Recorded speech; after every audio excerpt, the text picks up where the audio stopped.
So we just had a tenant move out of this rental property after living here for the last year and a half. And today is day number 5 of turning it over and getting it ready for new renters. Now, the biggest thing for us when it comes to turning over a rental property is painting. This beautiful woman right here is my go-to painter, as you can tell by her pants. Now, we used to be at this point where we would do pretty much everything ourselves, but we have started to hire some of it out. For example, I'm used to laying down all of the LVP on my own, but we are actually hiring all of this right here to be changed into LVP. So it's carpet right now, but it's gonna be LVP. We're getting new carpet in all 3 of these bedrooms. And then LVP will also be down through this kitchen here and dining room and then the bathroom.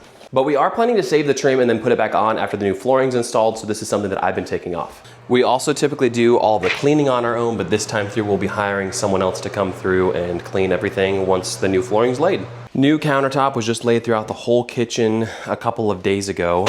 This is all like a white quartz. It was a old purple countertop before. This cost us just under $3,000 to do.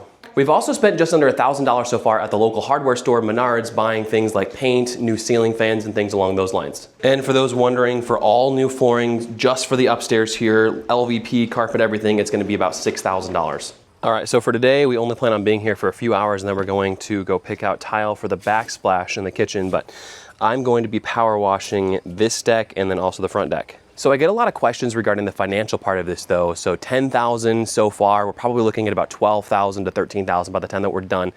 And although it's gonna take a lot of time to recoup this cost, we might be able to increase the rent by a couple $100 a month. But on top of that though, you also have equity build on the property. So we are appreciating the value of the property by putting in new flooring, by putting in quartz countertops, and then updating some of these other things as well. Also, I need to spend some money this year to help offset my taxes. So these are things that I can write off.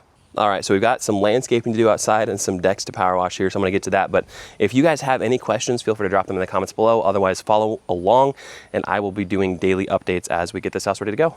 We are actually closing on 2 more properties on October 17th, so we wanna get this one filled up before then.